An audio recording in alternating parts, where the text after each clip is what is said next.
Hi, it's me again with Corel Roll Tips and Tricks, and somebody sent me this hanger and wants to put this on the bottom of this hanger with text to path, and I've done plenty of videos. And first of all, your color is CMYK, and you need to really think about changing it to an RGB, and like that one's even a Pantone, but I'm not going to get into your color palette today.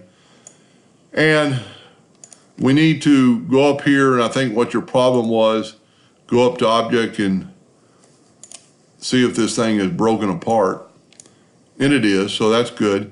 So let's do this. If this is in the center of the page, it's a lot of times it's better to work off that other ring. So just bring in your word and go to text, fit text to path, and you're going to get it like that. Then go up and mirror it left and mirror it up and down, and then you can move it down to there. But what happens is it squishes the letters together. So a couple ways to look at it like this. We need to take the shape tool and we can expand the letters out. And that's pretty cool, pretty good. The Y is kind of touching, that looks pretty good, and you can use your discretion on that. Bring down an indexing line, and we're pretty equal. If you're not equal, you can always tweak it with this. Tweak it back and forth.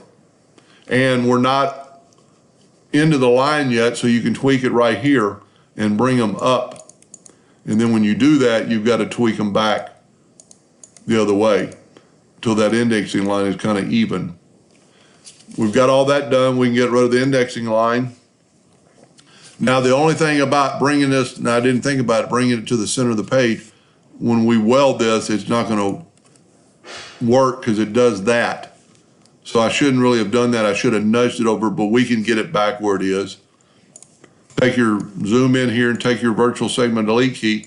But first, we have to take and convert this to a curve so it'll delete the text.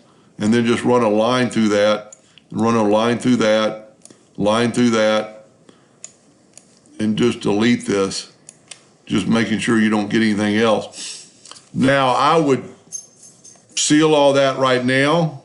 We're going to take the Smart Fill tool and fill that in, move the Smart Fill away, and what that did, that it basically welded it together. Get rid of this old one. We're going to left click, no fill. We're going to right click. It's 500 points, so we need to change that to a hairline. And now we just need to move this over. And like I said, if I would have nudged it, but we can set our nudge factor on something pretty little and just nudge it around till it's in the center.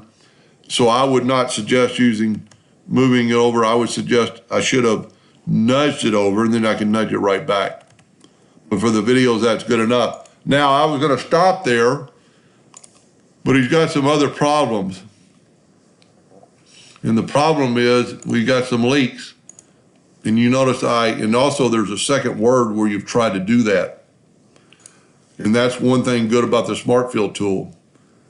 So let's zoom in here and click. Well, let's get rid of our rectangle. And we'll click right in there. Matter of fact, we'll bring in this tool. And it selected that word that's not even there. It's invisible, but it's going to cause you problems. Now, I've already looked at this, and the leak is up by the handles, or by her hands. And also, this is a hairline.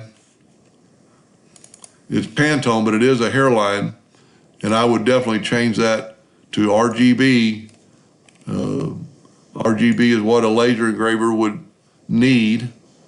And then go to red, and we'll make that a red hairline. Now, you can see this is not a hairline. It's 500 points. So we need to change that to a hairline. Now, whoop, must not have done it right. I didn't hit OK. Change it to a hairline and hit OK.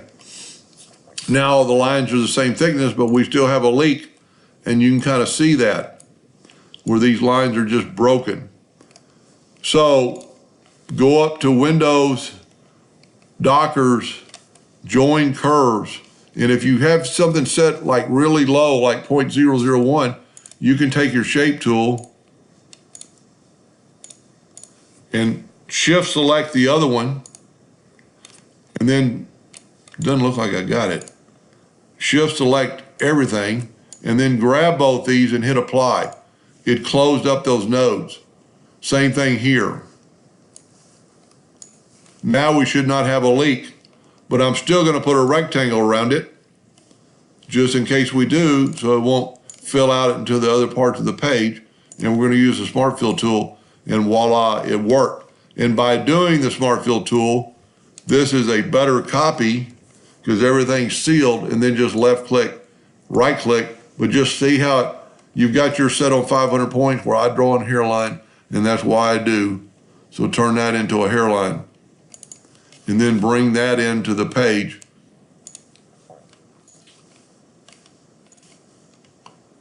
And cut that out. Now that's quite large, it's 12 inches by 14, but if that's what you wanted, that'll work. Anyway, I hope that helped a little bit. Thank you for watching.